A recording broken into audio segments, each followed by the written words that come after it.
Bonjour à toutes, bonjour à tous. Nous sommes aujourd'hui le samedi 15 février 2025 et c'est donc le début du week-end. Mais avant tout ça, je vous souhaite la bienvenue. C'est comment déjà mon émission? Ah oui, bienvenue dans Le français c'est facile avec Adrien. Comme je vous disais, c'est le début du week-end. Et bientôt, c'est le match retour pour le Paris Saint-Germain en Ligue des Champions. On va parler un peu de foot, donc ceux qui n'aiment pas le football, vous pouvez passer directement à l'astuce de français du jour. Je fais exprès à chaque fois de mettre des chapitres dans le podcast. Donc il y a toujours l'introduction où on parle de tout et de rien.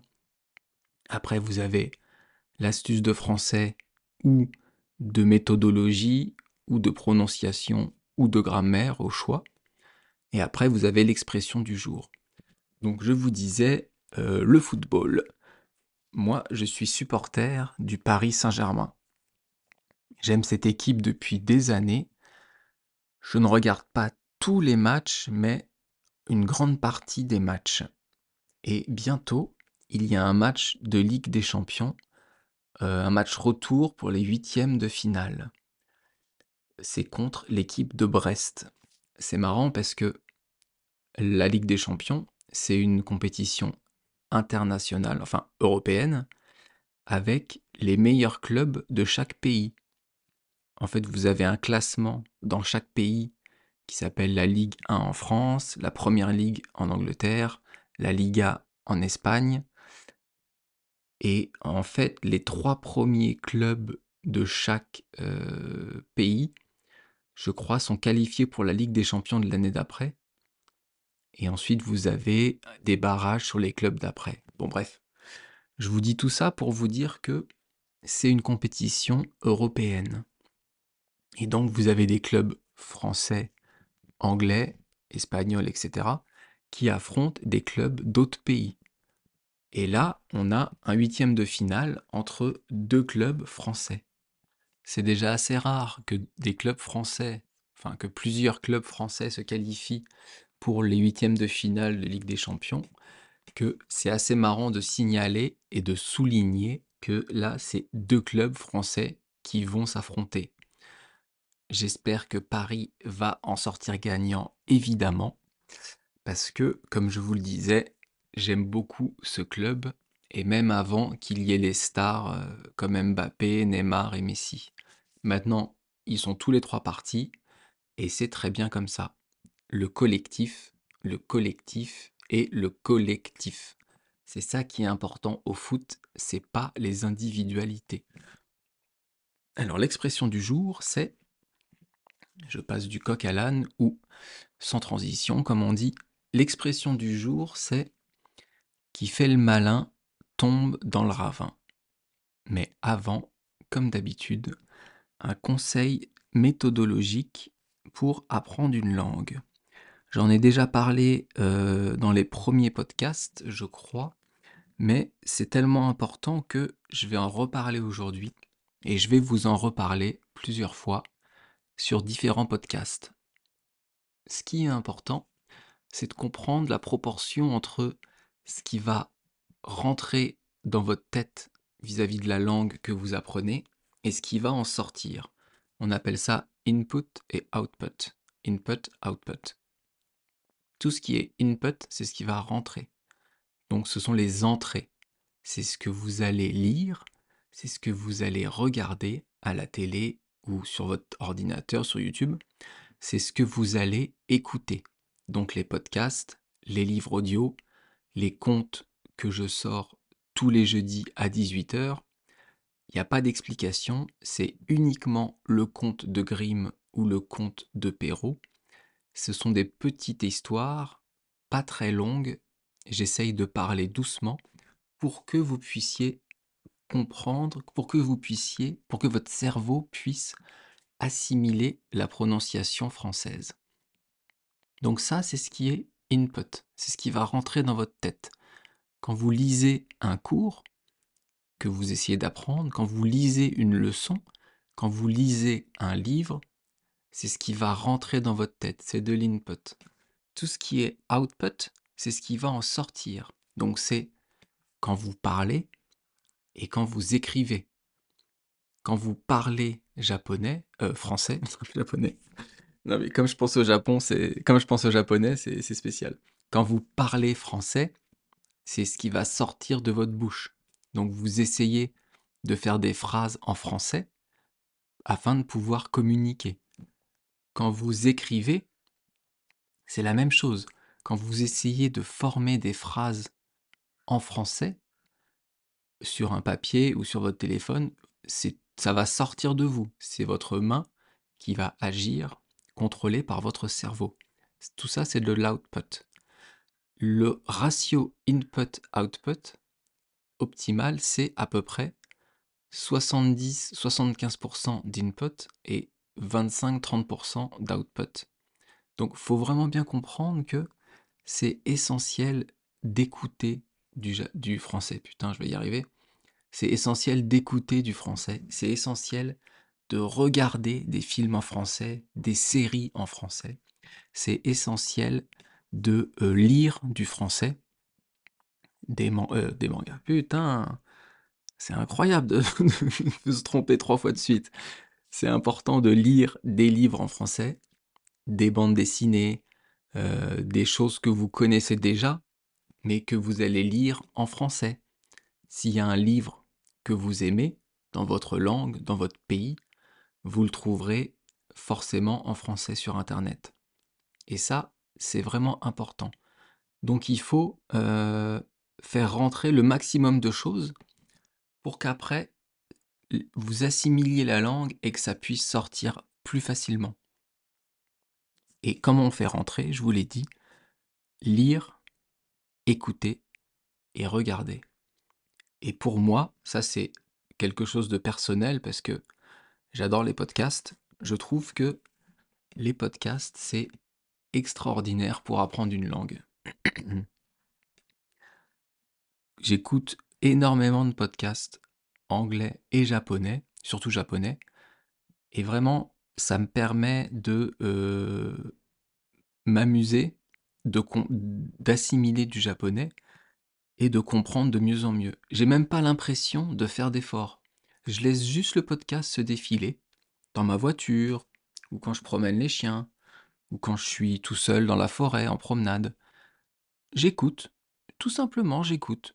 Je me concentre pas trop, je me prends pas trop la tête, je ne mets pas pause, j'écoute, j'écoute et j'écoute. Et tous les 2 ou 3 podcasts, ce que je fais, c'est que je reviens en arrière et je réécoute les 2 ou 3 podcasts que je viens d'écouter. Si j'ai compris 100% du podcast, je vais pas le réécouter. Si j'ai compris que 50% ou 30%, je vais le réécouter parce que vous allez voir, si vous faites ça, vous allez comprendre encore plus de choses que la première fois. Ça m'est arrivé d'écouter 4 fois de suite des podcasts. Donc j'en écoute un, j'écoute le deuxième, voire un troisième, et je reviens au début. Je réécoute le premier, je réécoute le deuxième, et je réécoute le troisième. Ça m'est arrivé de faire ça 4 fois, jusqu'à ce que je comprenne une grande partie de ce que le créateur de podcast a voulu dire. D'ailleurs, je remercie beaucoup spécifiquement 3 podcasteurs japonais qui m'ont beaucoup aidé dans mon apprentissage et qui m'aident toujours. Le premier, c'est Nihongo Kon Teppei. Merci beaucoup, Teppei Sensei. Le deuxième, si vous voulez apprendre un peu de japonais, c'est euh, Bite Size Japanese no Leila des. Leila-san, arigatou gozaimasu. Et le troisième, c'est Haruka-san, The Real Japanese. Voilà, ça c'était une petite aparté. Et maintenant, on revient au français et on commence, pardon, l'expression du jour. Donc, qui fait le malin tombe dans le ravin. J'adore cette expression. C'est une expression un peu qu'on dit de grand-mère, ça veut dire une expression un peu ancienne, mais elle est très marrante et vous pouvez l'utiliser tout le temps. Si vous, en fait, Je vous dis juste en 2 mots, j'ai créé ces podcasts d'expression française parce que je trouve ça génial, en étant étranger et en apprenant une langue étrangère, de utiliser des expressions du pays, d'utiliser des expressions qui sont ancrées dans la culture du pays en tant qu'étranger qui apprend la langue. C'est extraordinaire. Alors, j'arrête pas de faire des apartés. On revient. L'expression qui fait le malin tombe dans le ravin. Qui fait, ici, vous avez vu que le mot fait s'écrit F-A-I-T. Donc, c'est la troisième personne du singulier. À la première personne du singulier du verbe faire, ça serait F-A-I-S. Je fais, tu fais, il ou elle fait. Donc, qui fait, fait ici, c'est la troisième personne. Le qui ici, il sert à... comment je vais vous expliquer ça? Il sert à dire qu'on parle de tout le monde. Ça peut être n'importe qui. C'est exactement comme le podcast Qui vole un œuf vole un bœuf. Qui vole un œuf vole un bœuf. Vous pouvez le réécouter si vous souhaitez, mais ici c'est vraiment le même sens. Ça veut dire que qui fait le malin, c'est la personne qui fait le malin. Si j'avais dit c'est moi qui fais le malin, c'est moi qui fais le malin, on aurait écrit fait, F-A-I-S. Parce que le verbe faire ici, va s'accorder avec le pronom qui est avant le qui. Donc, qui est moi, donc la première personne du singulier. Ici, c'est donc F-A-I-T, parce que c'est n'importe quelle personne qui peut faire le malin. Le malin, c'est quoi? Donc déjà ici, c'est le malin, la vraie phrase. L apostrophe avec une consonne après, ça n'existe pas en français. Sauf que, à l'oral, écoutez et vous allez voir que on n'entend pas le malin. Qui fait le malin? Qui fait le malin? Et je ne dis pas qui fait le malin. Je dis qui fait le malin. En fait, c'est pour la sonorité de la phrase.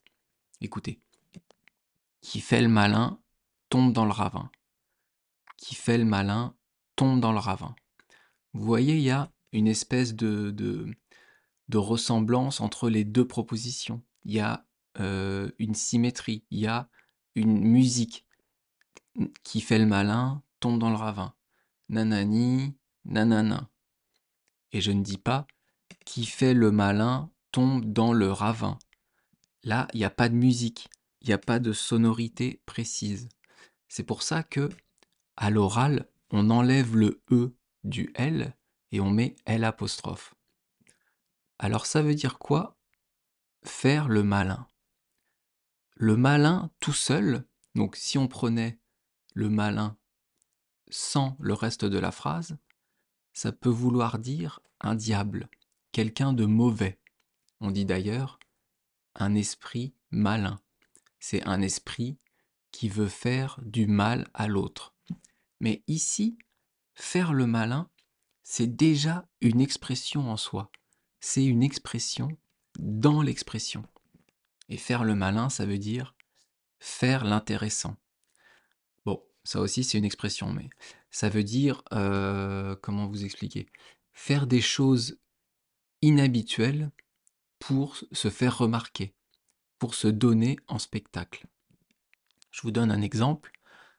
Un enfant qui va poser des questions tout le temps, qui va vouloir participer aux conversations d'adultes, qui va faire des bêtises devant vous alors que vous parlez à vos amis, il fait tout pour se faire remarquer.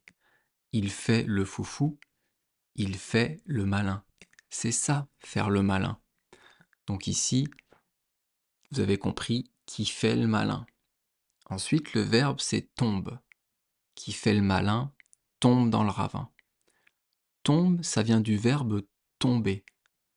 Et tomber, c'est chuter. c'est se retrouver au sol après une chute, après justement être tombé. On dit je suis tombé, ou tu es tombé, ou il est tombé. Et ici, on ne tombe pas au sol, mais on tombe dans un ravin. Un ravin, pardon, un ravin, c'est du vide. On va en reparler juste après. On reprend l'expression qui fait le malin tombe dans le ravin. Dans, on en a parlé plusieurs fois, c'est à l'intérieur de quoi on va mettre quelque chose. C'est un rapport entre le contenu et le contenant. Ici, c'est la personne qui va tomber dans le fossé. Donc c'est la personne qui tombe à l'intérieur du fossé. Mais on ne dit pas à l'intérieur, on dit dans le fossé, dans le ravin. Et donc, les deux derniers mots de l'expression, qui fait le malin tombe dans le ravin, pareil ici, on met apostrophe à L. On enlève le E à l'oral. Mais si vous avez besoin de l'écrire, ou si vous le voyez, si vous la voyez cette expression écrite dans un livre, vous verrez qui fait le malin tombe dans le ravin. Le malin, le ravin. Le ravin, c'est quoi? On l'a vu, c'est du vide. C'est en fait au bord d'une route de montagne. Vous avez une route qui va filer le long de la montagne. Eh bien, si vous roulez un peu trop sur le côté, un peu trop au bord avec votre voiture, vous pouvez tomber dans le ravin et vous serez quasiment sûr de mourir. Si vous marchez sur un petit chemin à flanc de montagne, en bord de montagne, il faut faire attention à pas tomber dans le ravin, à pas tomber dans le vide, à pas tomber le long de la montagne. Alors ça veut dire quoi ça? On va vraiment tomber dans un ravin si on fait le malin? Non, c'est une image. Et le sens, c'est que il faut faire attention à ne pas aller trop loin. Il ne faut pas pousser, sinon on pourrait le regretter. Si vous faites trop le malin, si vous allez trop loin dans vos paroles, dans ce que vous dites, dans ce que vous faites, vous pouvez le regretter. Vous pouvez avoir une sensation de regret après avoir fait le malin, après avoir pris des risques, après avoir trop poussé loin les choses. Je vous donne un exemple très simple. J'ai un peu investi dans les crypto-monnaies, très peu, hein, vous excitez pas, j'ai rien du tout. Mais bon, bref. Sauf que je savais, avant d'investir, que ce que j'ai investi, je suis capable de le perdre. On va dire que je gagne 2000 € par mois. Si sur ces 2000 €, j'ai 500 € de loyer, je garde 500 € pour vivre, pour les dépenses de tous les jours, pour internet, pour la nourriture, etc. Il me reste 1000 €. Eh bien, ces 1000 €, je vais tout investir dans les crypto-monnaies.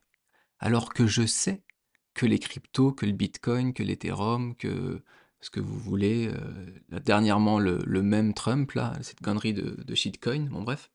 Alors que je sais que les cryptos, c'est dangereux, c'est risqué. Eh bien, si j'investis tout mon argent là-dedans, je vais faire le malin. Et si je fais trop le malin, si j'investis trop d'argent, le cours des cryptos peut chuter et je peux perdre mon argent et me retrouver sans rien. Faire le malin, c'est ça. C'est trop risqué. C'est aller trop loin. Dans l'exemple, c'est miser trop d'argent dans les cryptos alors que j'ai besoin de cet argent. Et d'où vient cette expression? Cette expression, apparemment, elle vient de nos voisins belges. J'ai pas trouvé l'auteur de l'origine de l'expression, mais c'est plus une expression belge que française, alors que je l'entends beaucoup en France, mais bon, pourquoi pas. Merci à vous les Belges du coup. Et cette expression qui fait le malin tombe dans le ravin, vous pourriez la remplacer par soyez prudent. il faut faire attention à tout. Ou une autre expression qui veut dire la même chose, peut-être qu'on l'étudiera plus tard, on verra, c'est prudence est mère de sûreté. Prudence est mère de sûreté. La traduction anglaise, You mess with the bulls, you get the horns. Voilà, on arrive à la fin de ce podcast. J'espère que j'ai pas parlé trop vite. J'essaye de parler doucement, mais c'est vrai que parfois, quand je rigole ou quand je dis des bêtises, je parle un peu plus vite. Donc désolé de ça. Merci beaucoup de m'avoir écouté. Et bien sûr, comme d'habitude, bye bye, hasta luego, matane.